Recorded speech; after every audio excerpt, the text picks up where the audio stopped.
Hello and welcome to another live stream.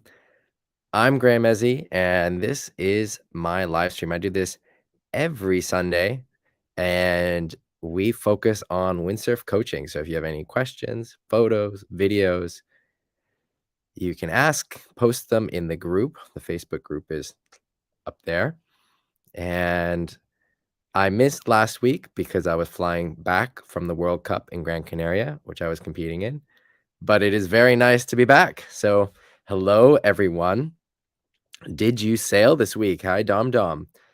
I sailed today. I'm up in Klitmøller in Denmark, and I sailed today in Aga, which is a spot about 25 minutes to the south of Klitmøller, and it's known for having quite a heavy wave and gusty wind. But today the wave was practically non-existent. It was tiny. I had a few turns on the shore break on a 5.0, which the wind was fine. I was powered up on the 5.0, but there were practically no waves. I had a few little jumps, some little wave rides, but it was fun. It was good to get in the water. I've been up in Klitmøller for a few days and haven't sailed yet. Tuesday, Wednesday looks like a pretty solid forecast. So I'm crossing my fingers that materializes.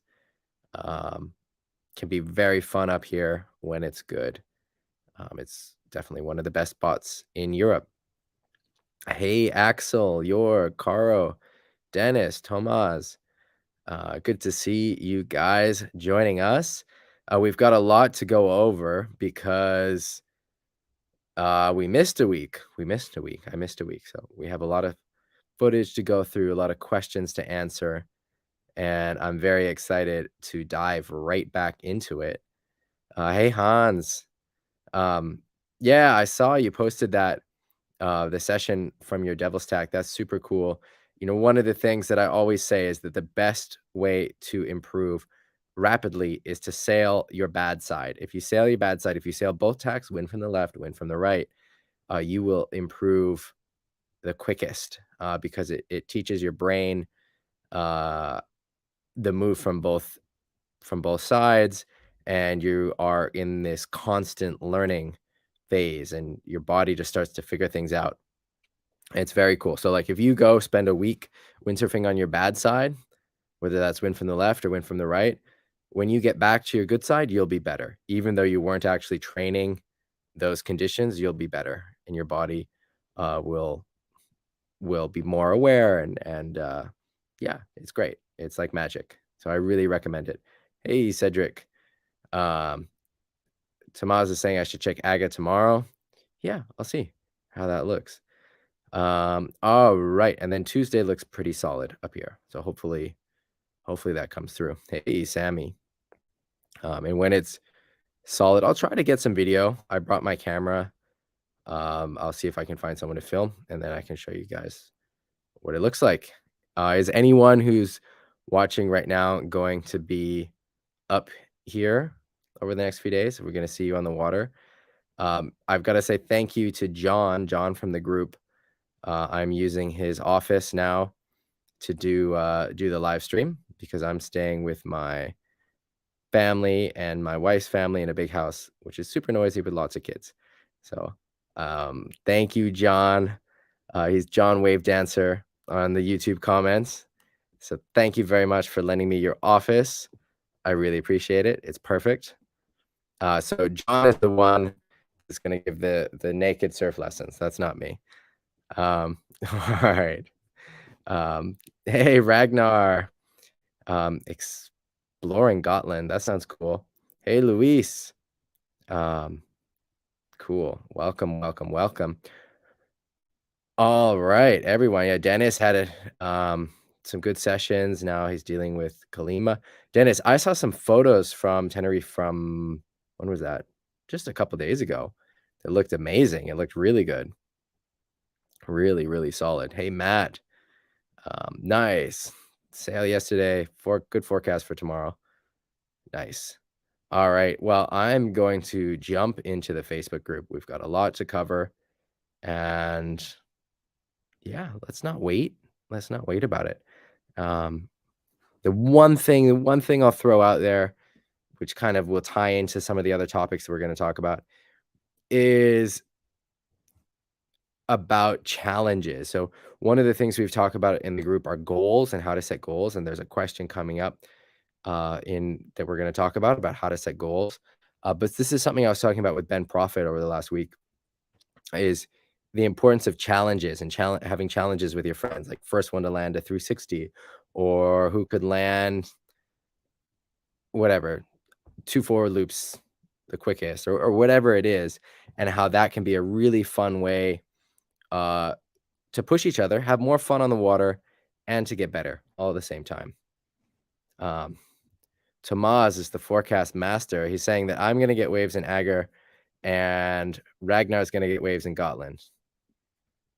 Maybe. All right, I'm gonna load up the group. Here we are. Uh, so Facebook changed their layout, and so now we have the this sidebar here. Hopefully that doesn't make our screen sharing worse, but we're just gonna try to live with it. You guys know the drill by now, so you can interrupt me if you've got a question. We're gonna start off. I'll just refresh this in case anyone posted anything new since the last time I refreshed that. All right, so first up, we've got this post from Dennis. So Dennis is in Tenerife. He's got his GoPro on. Dennis, is this the mount that you designed? So one of the other posts that we'll see is a mount that Dennis actually designed. Here's Dennis's design. So Dennis designed this and then 3D printed this part to attach to the GoPro bottom and to the fly mount as a way to get both sides of the sail. So Dennis, is this wave riding that we're going to watch, is this filmed from your mount? It looks like it is, but I'm curious to know.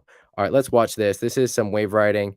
So Dennis is a longtime member of our group. He was on the windsurfing masterclass in Tenerife last year, where we worked together. We worked on jumping and on wave riding. And Dennis, I have to say, it's so cool to see these principles that we've been talking about now for the last year really coming together. And I'd love to hear more of what you feel, because I can really see some big changes, and I wonder how you feel about it. I find that really interesting. Um, Dum Dum, I don't think it's very easy to rent gear in Klitmuller.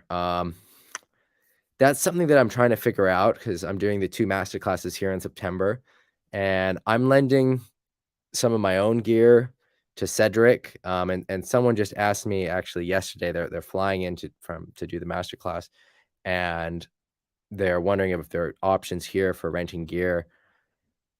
I'm not really sure, otherwise. It seems a little bit tough. Um, yeah. Anyway. Alright, let's get into this.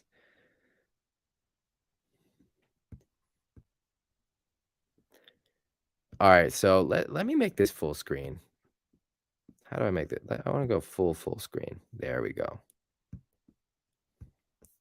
Is this the highest quality we can play this at? Let's make sure it is. So Dennis, the first thing, I mean, as I've already said, it's so cool to see these concepts that we've been talking about put into action.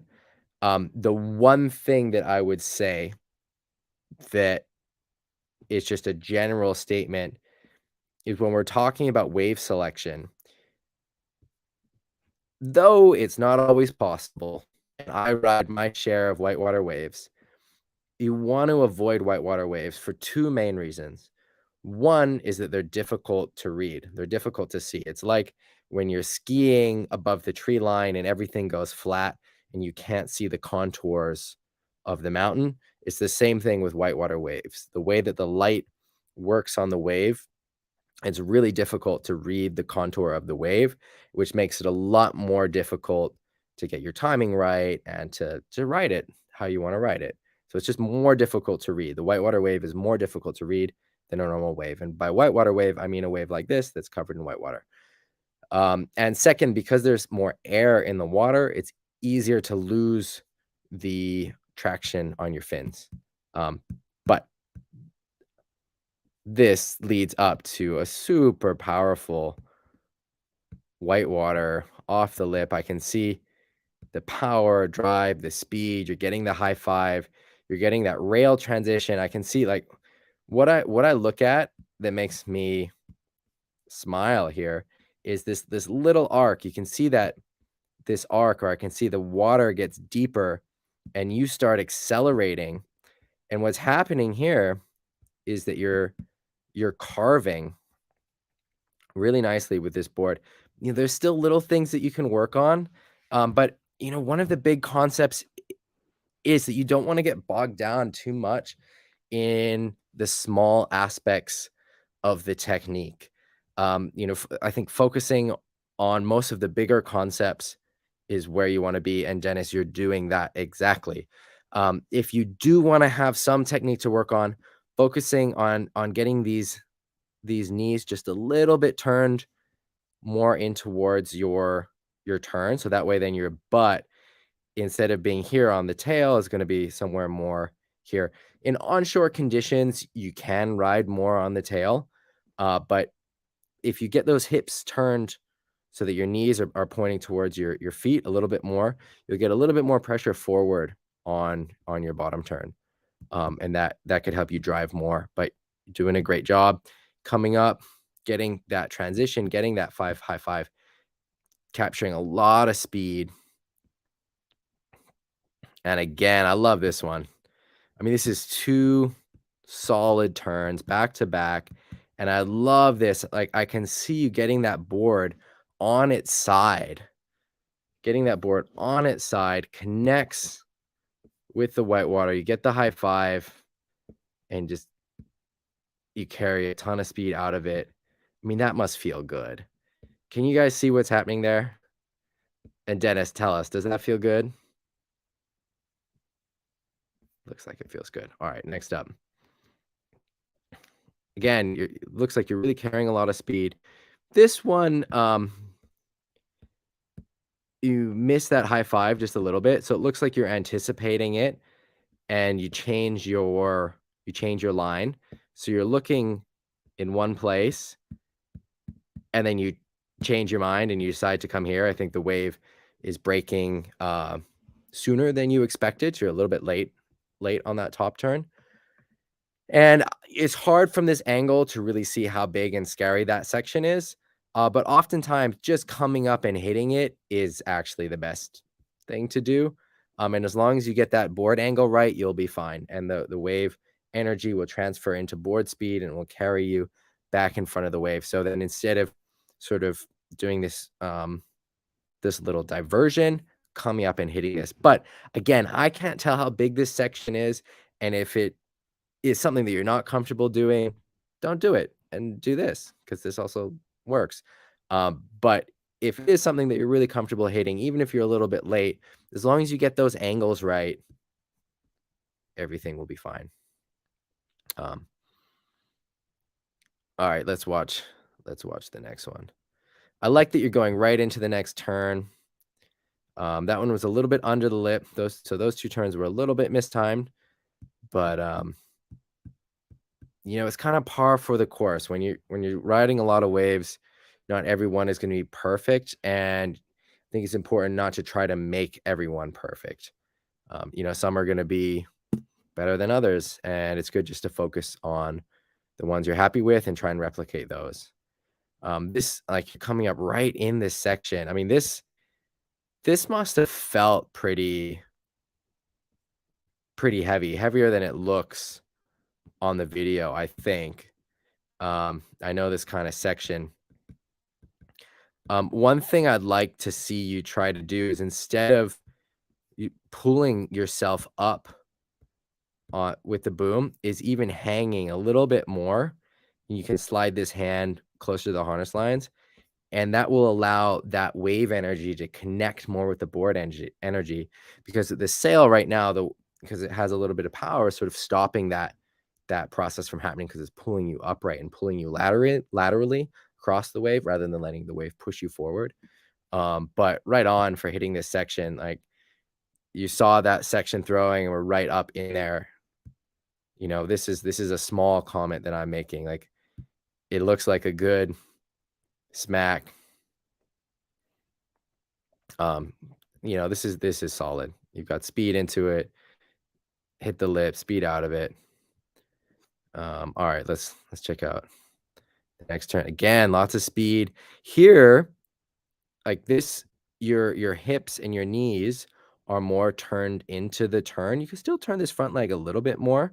But even though your butt is still kind of back towards the tail, it's a little bit more here rather than as back as it was in the other clip, or at least that's how it looks. Uh, I like this position a little bit more than the other ones, but they all seem to be working. You seem to be generating a lot of speed. And you know, that bottom turn to cutback sequence, it does have more forward rail engagement. So I think you do have on that one a little bit more of this hips turned into the turn, knees pointing into the turn, front rail. Like I can see here that you know the rails engaging here on that bottom turn, and you're able to come up a little bit more vertical and get this really nice high five connection. Like that's another beautiful turn. I love this sequence. Um, so Dennis, I really want to take this opportunity to celebrate what where you're at. You know, and if people are watching this for the first time, if you're watching this for the first time and you think, oh yeah, Dennis just posting like this video of him ripping up in Tenerife. Well, Dennis has been posting videos over the last year and a half, 2 years of all kinds of conditions and sometimes struggling, sometimes falling. And it's so cool to see this progress and to see these moments of success. Like this is a great backside. I love this connection. You know, really getting that high five. You can see you're getting the sail down, you're getting that connection with that white water with the power source. Putting together all these concepts that we've been talking about for so long. And so it really starts like that. I love that connection. It really starts with being humble, you know, putting out the bad footage to be reviewed and and not being too I don't know what this stuff is that always pops up on Facebook.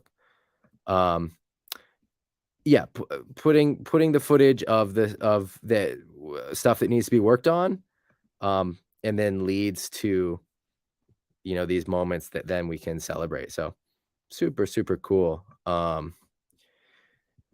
All right, let me check the comments super quick.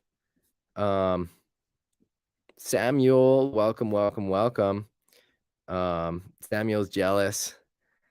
Yeah, but it started, you know, it's what's so cool, and I love this, you know, for people who have been following the live stream over the last couple of years, is we really got to see Dennis's journey, going from getting back into windsurfing to now. And yeah, it's super, super cool to see.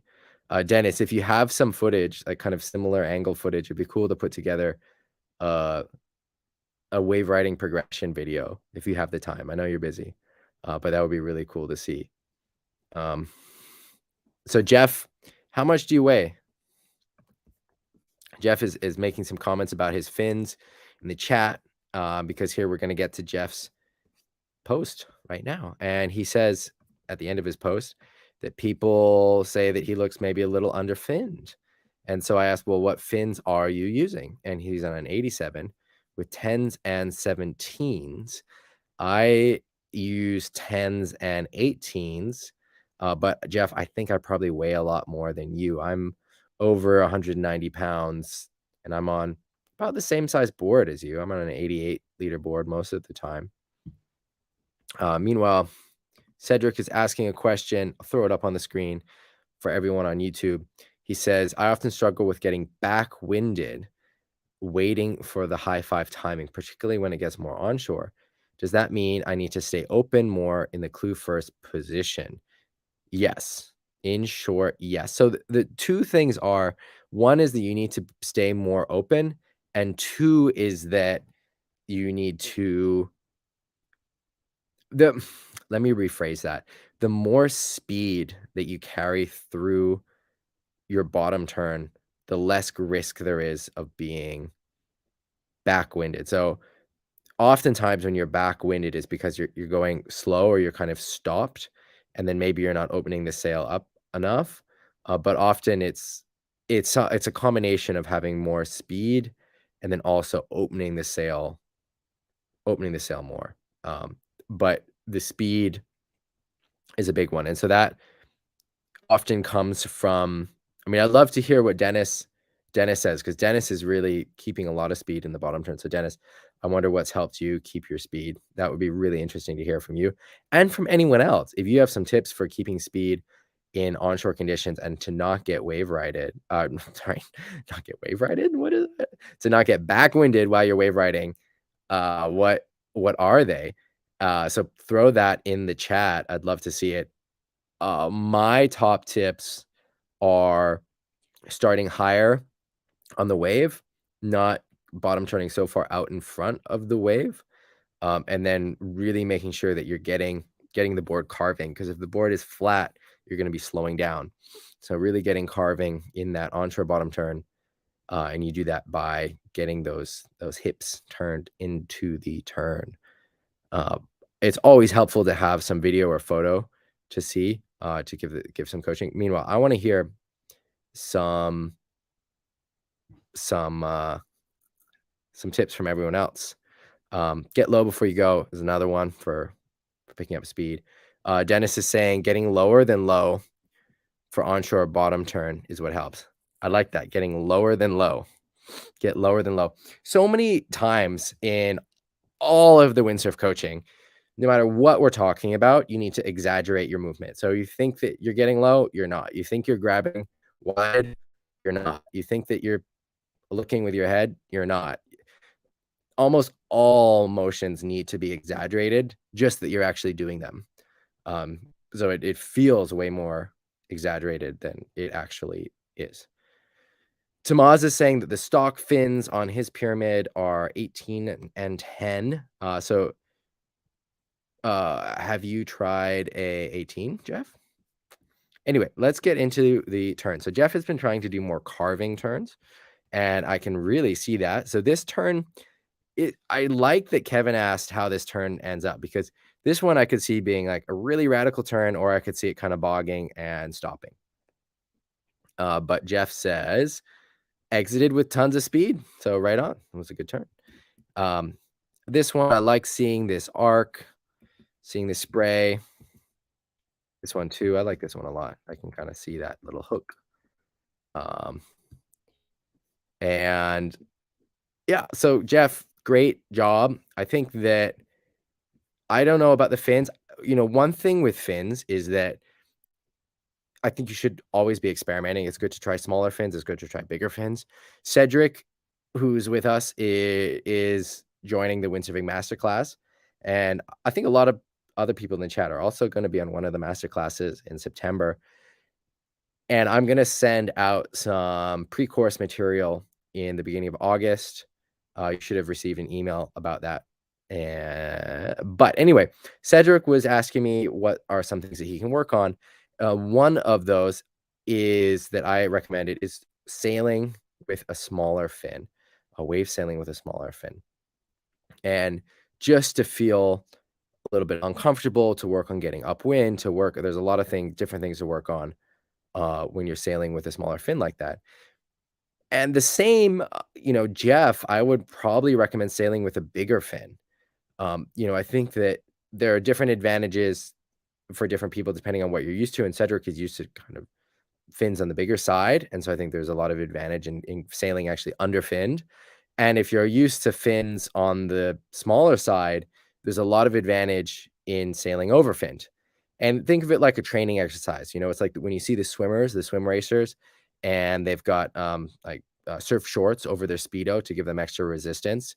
So then when they go in the race, that they feel extra fast, or whatever the reason is for that. I guess it's just like a little bit of resistance. So sailing with a bigger fin will also do that for you. It's a bit harder to do with the quads. With the thruster, I think is really easy. You just like pop in and out the rear fin. So Jeff is saying he wants to do bigger side fins. Try it. So, my main philosophy with all this stuff is just try it. It's so good to just experiment.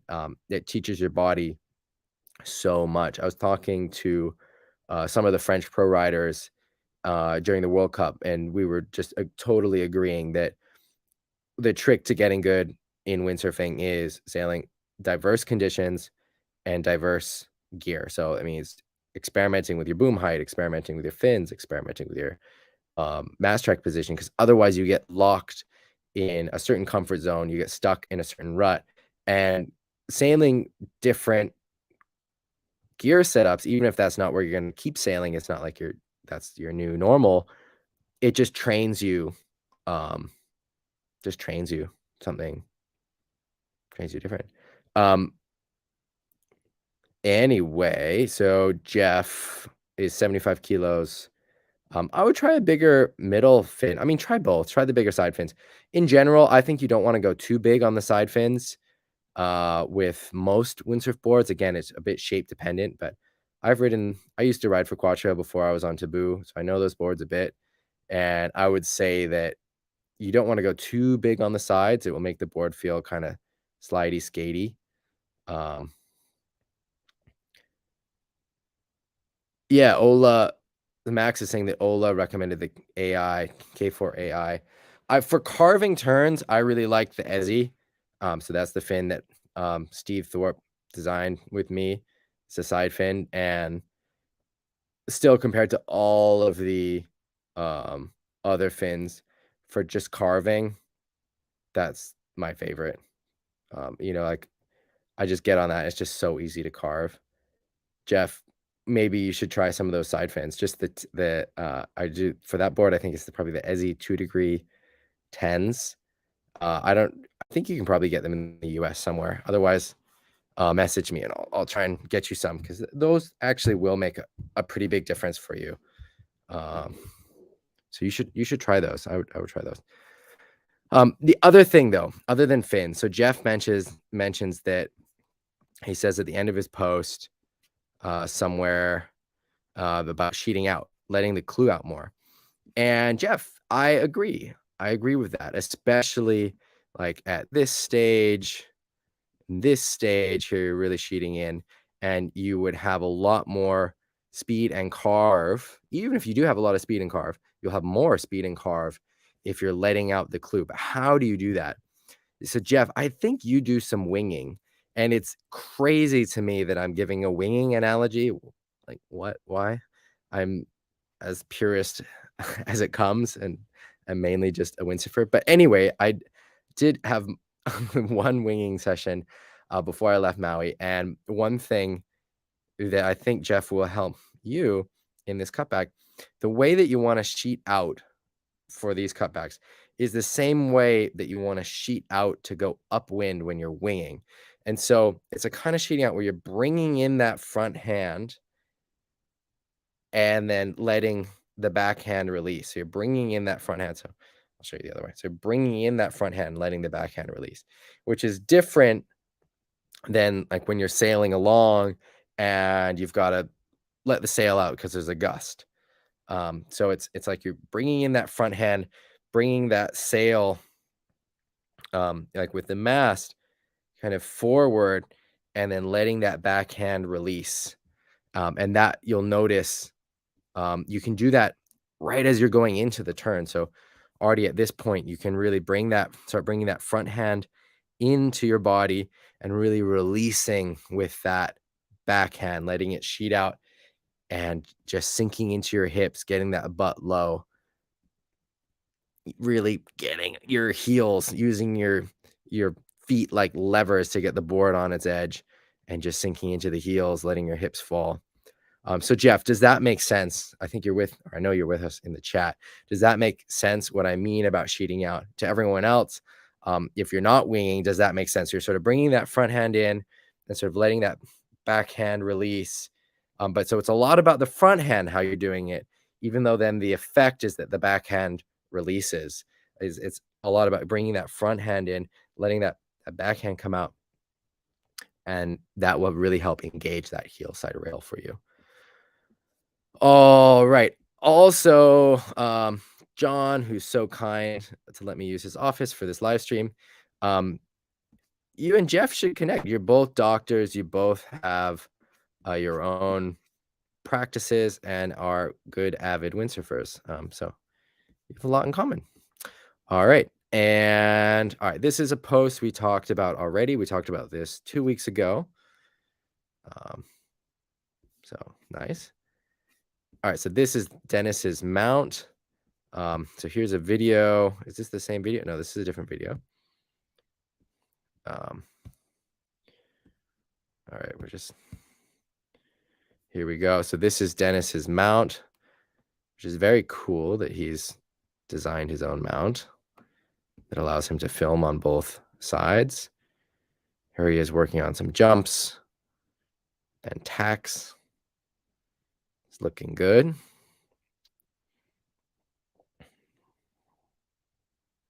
Dennis, if you're still with us, it'd be really interesting. Wow, nice turn. Did we see that turn in the other video? I really like it. It'd be really interesting for you to tell us if you do that video, the edit with the progression, to also hear some of your comments. I don't know if you keep a journal, but if you do, to look back and see what your journey was like over the last 2 years, because you used to do a lot of windsurfing, but not really in these conditions. From what you told me, you were more comfortable in sort of starboard tack conditions, and getting back into windsurfing, learning port tack, and getting used to so many things. And um, I know that sometimes you were really hard on yourself, and but always super eager to learn. And I just would be really curious to hear about what that journey was like, what the struggles were, what was difficult, what felt easy, what the breakthrough moments were. I mean, kind of whatever you want to share. I mean, I'm not just whatever. I think it's a really interesting journey, and I think it would be useful for other people as well. So if you do that video, I'd be super interested into hearing that. And it doesn't have to be something written up, even if you're just talking over the video or whatever. That would be cool. All right, Pierre asked about impact vests. I think the main thing about impact vests is you want to make sure that your harness does not mess with it, right? So sometimes if the impact vest comes too low, then the harness rides up a little bit, it's going to get stuck on the impact vest or start to like bunch it up, and that's really uncomfortable, and you don't want that. Most of the windsurfing brand impact vests are designed to be worn with a harness. I have a Dakine one that works. It's great. We see from other people in the comments that they have other brands that also work: Gun Sales, Neo Pride, Ion, Neo Pride, MP. So I think if you go for one, just make sure it works with your harness. And there's an interesting point. It's almost like a counterpoint from Torbjorn about making sure that it goes really low. And if that's the case, because if you do want that protection over your lower ribs, it's also then more likely to mess with your harness. And so then it's really important that you're finding that sweet spot where you have enough protection, but it's also not messing with your harness. Like, don't underestimate how annoying it is to have a vest that your harness is hitting, or then your harness is pushed to a different position. Like, I literally can't sail. Like, if my harness isn't functioning normally because I'm wearing like a life jacket or something that's getting in the way, I can't sail. So just make sure that your harness works. And if you want to make sure you're getting those lower ribs protected, then test it in the store, bring your harness with you, make sure it feels fine. But most of the windsurfing brand ones I think are good. All right. Next up, here's a post from Hans. Meanwhile, we're just going to take a little detour to the um, chat. Yeah, everything seems good. Um, all right, so this is from Han. So sailing some devil's tack, and this is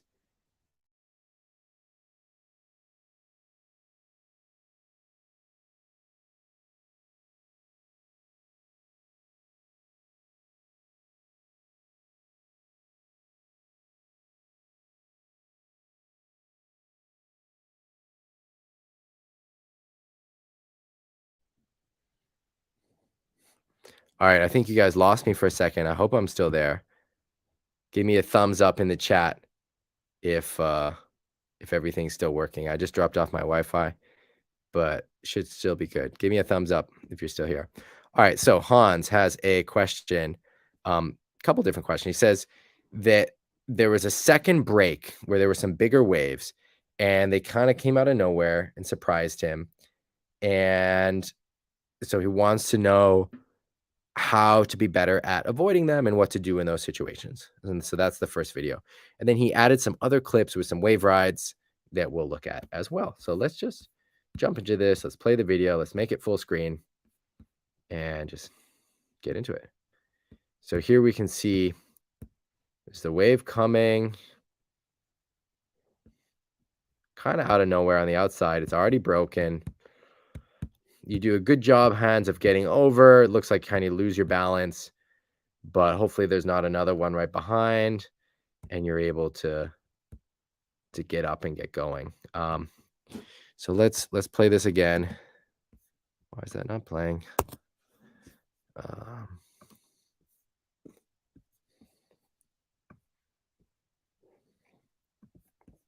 all right. So can you guys still see that? For some reason, it's not really working with the full screen. All right, there we go. So the one thing I want to point out with this, Hans, I think you did a great job. The one thing I want to point out, which is maybe helpful to you and others, is you've got the power source of the wave right here, like where my mouse is. And so if you can get here, you're really in a safe zone. And so if I'm in this situation, I start really cutting upwind as much as I can. And then even if this little bit of whitewater hits me, normally it's really not that bad because I'm so far away from the main power of the wave. And so like even this, if you don't hit it with even the proper form, which it looks like you have pretty good form going over this wave, you're fine. And it can even just kind of push you even more upwind. So that is kind of my main bit of advice for getting over waves that look like this, which I think, Hans, your question is actually a little bit more nuanced, and we'll get to that in a second. But just really being aware that not every position is equal. So if you're 1 meter or 2 meters more to the right, like really every centimeter on this section that you can go to the right, you're going to have an easier time going over this whitewater because the main power of the wave is right here. And it starts to dissipate going this way. I don't know what it looks like on the other side. It might also be a lot of power on the other side. But from what we can see, the main power of the wave is right here. And it gets less and less and less and less. So the more you can get to this kind of shoulder, the easier time you're going to have getting over the wave. And even with perfect technique, if you're in the wrong spot, you're not going to be able to get over the wave. And without perfect technique, if you're in an easy spot, like right on the shoulder, it's easy to get out over it. So like with riding waves, position matters, timing matters. And so if you can get just a little bit more upwind here to the shoulder, it will help you. And now if this was reversed, then you need to go downwind to get to this area, right? It's not about going upwind per se. It's about getting away from this power source. And this is where the main power of the wave is. And you've got this kind of channel here. Now, I think Hans' question is more about what happens when these kind of waves just come out of nowhere.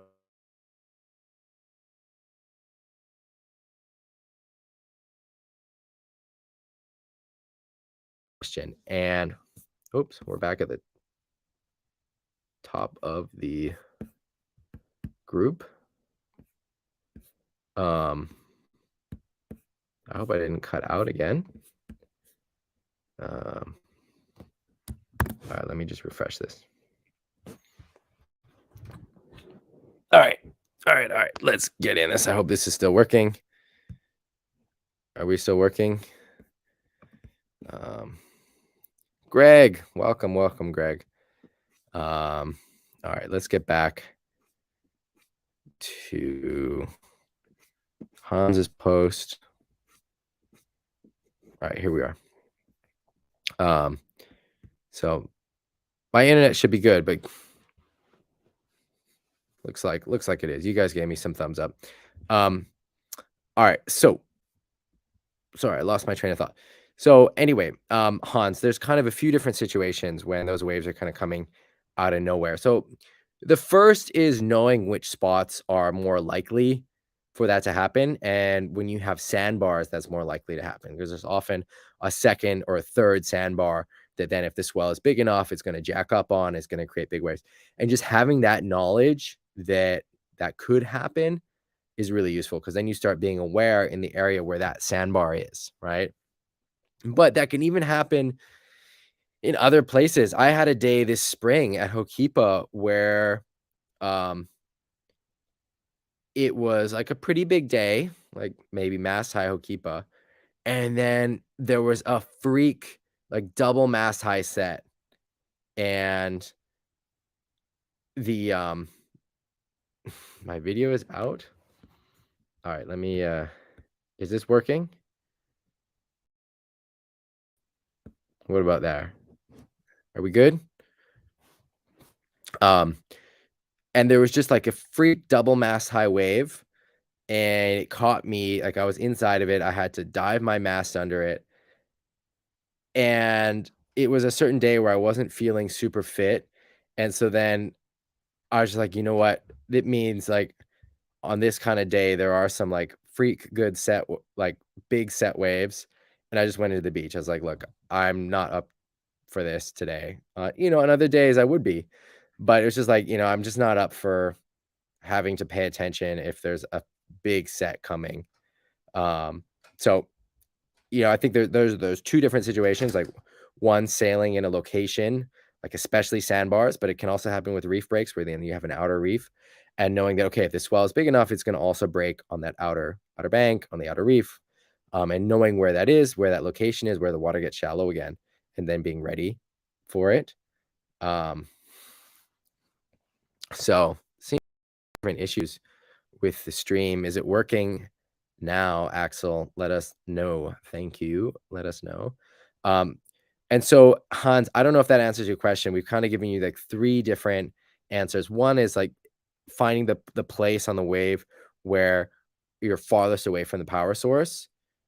That's super important. And every centimeter makes a difference. And then two is knowing whether the beach that you're sailing at can have waves that are breaking on an outer bank. And then three is if it's just the day where there are freak sets, and then you have to know whether you're up for that or not. And some days you might be, and some days you won't be. All right, let's move on. I want to go to the wave riding. Now, let's see if the video works. You guys are saying that we have a few issues with the wave riding. So let's see. Can you guys see my screen? Is this working? Can you see my screen? Let me know if you can see the screen, and we'll get into the wave riding from Hans.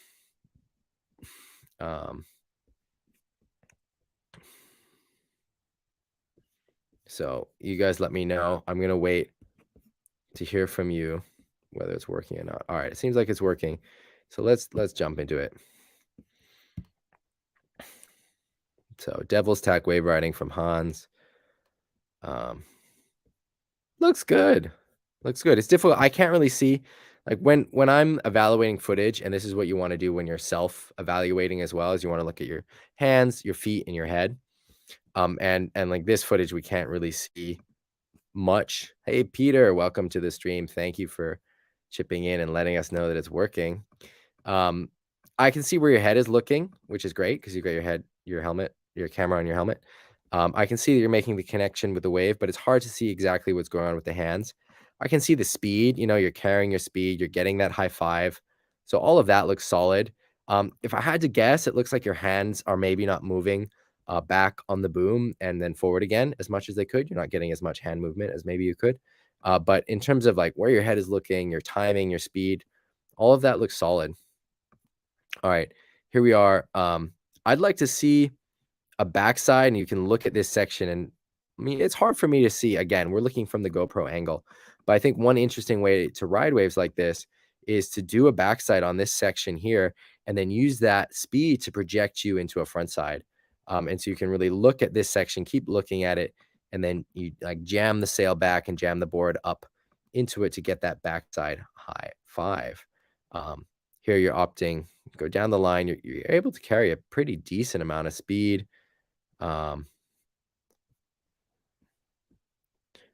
so from what I can see, it looks pretty solid.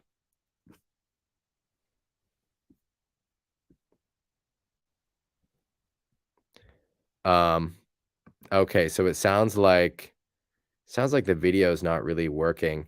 Well, hands, I'm gonna kind of move on then, but this video, it all looks pretty solid. I can't like from the angle, there's definitely a lot that I can't see, but I can see that you're able to keep your speed and um, you're able to keep your speed. You're kind of connecting on the right sections. So that looks really good. I can't really see how much the hands are moving during the bottom turn. So I think we can move on. Um, Let me know if this is working. I think I'll do the rest. We've got a lot of questions that I don't need to show the Facebook group. So I will just do it like this if this works. So I'm just going to keep talking. I'm just assuming that you guys can hear me and that it's working. Uh, Let me know though if the video is not working. And I'll try and like turn it off and on or something like that. All right. So next up, we've got a question from Mark. So Mark asks, "Hi everyone. How do you use your time on the water when learning a new move? Do you follow a plan or a method, or do you use random trial and error, depending on what feels right at the moment?" In previous live streams, Graham Ezzy mentioned focusing on one thing at a time and exaggerating body movements to find out limits. I'm wondering if there are ways to structure a session so that you learn faster. What are your thoughts on this?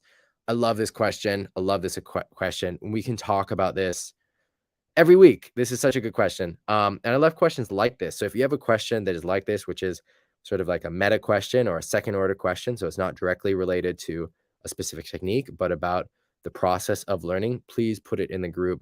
This discussion, I think, is really useful. Really, really, really useful because even if you have the best knowledge of technique in the world, but you don't have a good process or a good method for implementing it, you're not going to learn. I love reading what other people's answers are. So, there's a great discussion in the group. I know you guys can't see my screen, but Hans says this. So this is Hans talking. He says, first attempts for a move are just trying what feels right. I film these attempts with my GoPro to compare afterwards. This typically leads to a very specific things to focus on the next time, and exaggerating helps indeed. After that, just repeat filming and comparing. That's the process that works for me. Tomas also says, if you're able to film and review, that's the best. I want to hear from you guys in the chat. What is your way to work on goals and to learn something new? So what is your answer to this question? What is your answer to this question? The question is, how do you use your time on the water when learning a new move? All right, in the group, Kaoki says, this is what windsurfing is all about. You never stop learning. Which is definitely true. Doesn't necessarily answer the question, but definitely true. Richard says, I think in options, so having options in my mind to practice and then see what the session gives. So for example, if there are steep waves, then he works on his back loops, or tabletops, and flatter waves, he works on his forwards. For the moves, he looks at them like movies, and he tries to get them on film and analyze the film. So all right, let me answer this question how I work on a move? And I want to hear from you guys in the chat. So, how do you work on a goal? How do you work on progressing in windsurfing? That's the question. So, it depends on the move, because if it's a jump or a freestyle move, you can practice it a lot more times in a short period of time than something about wave riding. Uh, so, like for example, with a jump or a freestyle move, I really like to have a concentrated focus period, and so I'll work on the move for something like 30 minutes, and I think that, or 20 minutes, and I think doing time blocking like this is really important. And this is something that I talk about in some of my other courses. And there's a few reasons for that. One is that your mind, your brain only has so much computing power, and you don't want to fatigue it and then start learning bad habits. Right. So your like prime learning time is maybe only 20 or 30 minutes, maybe even less. But so you want to choose some amount of time, 20, 30 minutes, and then in that time, fully focus on whatever it is that you're learning, whether it's Vulcans or forward loops or jibes or tacks or whatever it is.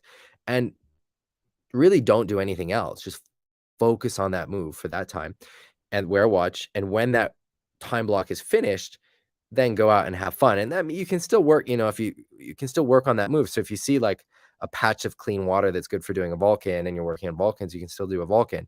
But you're not focusing on it, you're not expecting to do it, you're not obsessed about it, because what can happen is that if you go out and you're thinking, "Oh, I'm just gonna work on Vulcans today," then your whole session can kinda get ruined, or you're like, "Oh, I'm just gonna work on forward loops," and you have put this pressure on yourself, and it's not productive for learning the move, and it's also not fun, and you kinda ruin the rest of your session. And so it's really good to have this little block, and then you can fall as much as you want. Everything is okay within that time block, within that period. We can say, you know what, this 20 minutes, all I'm going to do is work on Vulcans. I'm not going to ride any waves. I'm not going to do any other jumps. And everything is okay. Like I can fall a million times. I don't care how silly I look. That's great. And then when that 20 minutes is done, you're like, okay, it's done. I'm going to go have fun. I'm going to ride some waves. I'm going to look cool. I'm going to do whatever. And so separating the learning experience from the rest of your session can be really, really productive. Um, and then also just like the mental fatigue is a real thing. Learning something new, especially in windsurfing, is really mentally exhausting. And so you want to keep your mind fresh. You don't want to be learning bad habits. So like 30 minutes is a long time to be really focused. Um, Now you can go longer, but then also know that that is gonna be really hard on your brain, and so then you wanna give yourself the time to rest. So if you feel like you're coming up to a breakthrough, you can kinda keep pushing and keep doing it, um, and, go longer, but just recognize that that then is hard for your brain. So Facebook user is saying that you need consistent conditions for focusing on one thing, for 20 minutes. And I nearly never sail in consistent conditions. So I take what I can get, but that won't be the same thing. Yeah, fair enough. And that's why I said at the beginning of this that it really depends. So that's Greg. Hey, Greg. Um, that really depends on what you're working on. So I think for like freestyle or some jumps, most places you can get 20 minutes. Like you can find 20 minutes to work on your tacks, for example, or Vulcans in most places. Granted, not everywhere, but most places. Wave riding is a lot more difficult, and I think with wave riding, that's um, one reason that it's so difficult to learn, is because you don't have that over and over again learning experience. And there's some places that do offer that. For example, San Carlos in Baja offers that, and I think it's one of the best places to learn. For jumping, Pozo in Gran Canaria offers that, and to a certain extent for the wave riding as well in Pozo, but it's more difficult and very onshore. But good point, Greg. Good point. And I think with the wave riding, you want to try and get that back to back. as much as you can. Um, yeah, so I think that that can be a challenge, but I think doing that those time blocks, if you can, if the conditions allow, are productive. And having inconsistent conditions is just going to be it's its own challenge, and it's going to be harder to learn, and it's going to take more focus and more time overall, um, which I hope doesn't sound demotivating. And Greg, great. Um, you've done great. But yeah, I think that those are just more difficult conditions for learning. Um, and so then you've got to figure out some strategies that work. Um, all right, Samuel, I hope it's working here. Me too. Thanks for joining us again. All right. So what else do I think is a good strategy for progressing? I think writing down your goals is really underrated. I think having the goals written down is is really important. And so this is a little bit not Mark's question, because Mark's question was like mainly about what you do on the water, but writing down your goals is super powerful. Having that somewhere that you can see it, and then setting like accountability devices is really important. So like maybe telling your friends that you're working on the move, or probably the best accountability device of all is posting in our Facebook group, joining these live streams and posting the photos of the videos and saying, "I'm working on my forward loops and I'm scared. I haven't even started yet, but I want to learn them this summer." So creating these accountability devices where you have to be held accountable, where you have to stick with it, where you feel this social pressure, are also really powerful for learning. Uh, and connected with that, and this is something that I do also in all the other, like the master classes and the other courses, is really focus on why you're windsurfing. And this a lot of other courses do this. Like when you non-windsurfing courses, when you do them, is like, all right, why are you doing this? And focus on that why. And it sounds kind of like BSy, like, oh, like it doesn't really matter. I just want to learn how to do this thing. Like why I do it doesn't matter. But really understanding why you're so dedicated to windsurfing can help push through the frustration, because learning things is frustrating. That frustration is learning. You have to really embrace the frustration in order to learn. And really having a strong understanding of why you're so dedicated is helpful. Uh, Another thing is really embracing looking silly. So learning inherently is falling, is looking silly, is feeling frustrated. And so if you can embrace all those things, you'll learn faster, because then you're not fighting that learning mindset. You're not fighting that beginner mindset, which is so important for learning.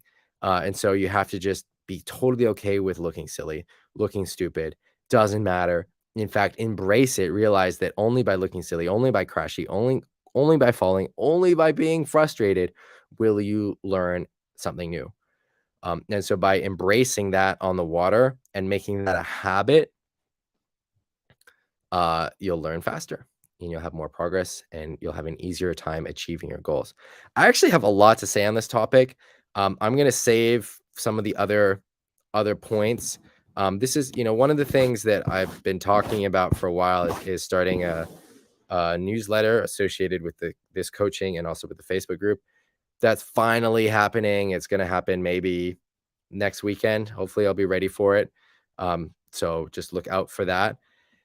And this is something, for example, in there that I can really write at length about. I think there's so many things that you can do to help you better achieve your goals. Another one is training, pushing your body to do things that it doesn't want to do.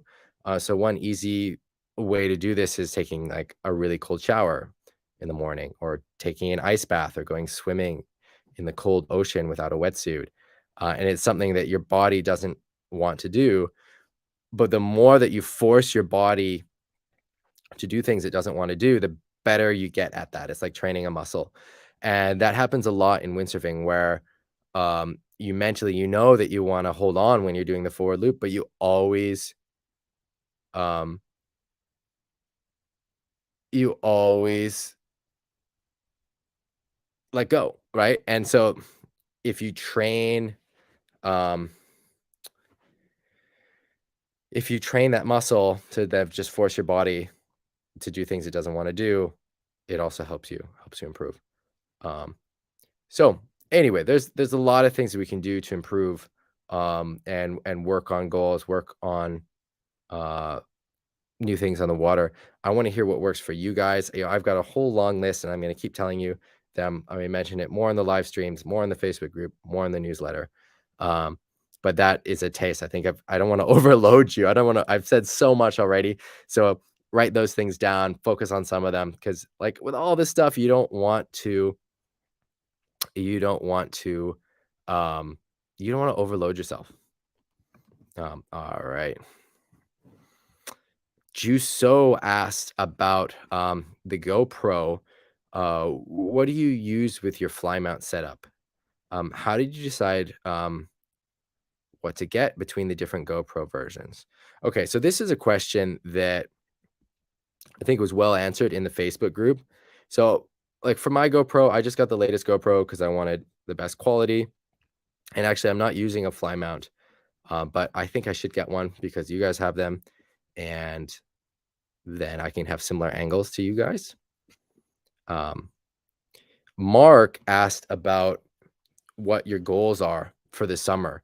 And it's really cool to see some of the people have been answering questions here. I'm going to follow up on this when we get off the live stream on this in the Facebook group. So if you're not in the Facebook group, link is above. Um, like I said, I think it's really good to have your goals written out. Um, I think it can help you learn them. Even if you don't achieve them, it's really useful to have that visual.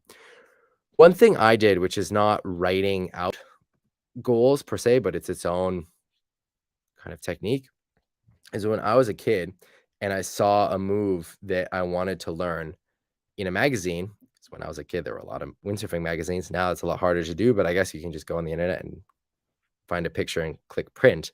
Is I cut out photos of all the moves I wanted to do. Sometimes there were sequences, sometimes it was just one photo, and I put them on my wall. So in my room growing up when I was a teenager, I had was like there's a whole wall, Goyers, back loops, just everything I wanted to learn. And every single day I saw those things. And by the time moved, I was 16, we moved into a different house. And um, I didn't take any of those with me because I could do every move on the wall. And it had served its purpose. And so I think having that, whether you write it down or you have the visual reminder, I think having the visual is really powerful, which because it also connects with visualization, which is a whole nother topic and strategy for achieving your goals. I don't like there's so many things you can do. I don't want us to bog down on this now, but visualization is another one. Um, and so having that list, I think is really important. Whether you write it down or you print them out, having the pictures, I think it's pretty cool and helpful. Um, all right, we've got there's a few more posts that have videos attached to them. So I'm going to talk about these next week because it seems like our video is not really working for whatever reason. I don't know why. I'm sorry. But I'm going to follow up. So there's a few other posts that were posted here. Caro's working on her forward loops, which is super cool. And because the video is not really working, I'm going to get to that next week. I meant to get to all of that today, but I don't want to deal with if the video is not working. So we're just going to have to save those for next week. Thank you everyone for showing up. We had a lot of different topics today. Thank you for dealing with our video going in and out. I want to hear there's some good posts in the group right now about goals. And I'm going to follow up on Mark's post right now about what your goals are for the summer. If you want to share your goals, go into the Facebook group up here and share what your goals are for the summer. I'd love to hear them. I've got a really good forecast up here in Klitmoller Tuesday and Wednesday. I hope to get some footage. But even if I don't have get some footage, I'm gonna have some fun. I hope you get on the water as well. Take care. I'll see you next week Sunday. Bye bye.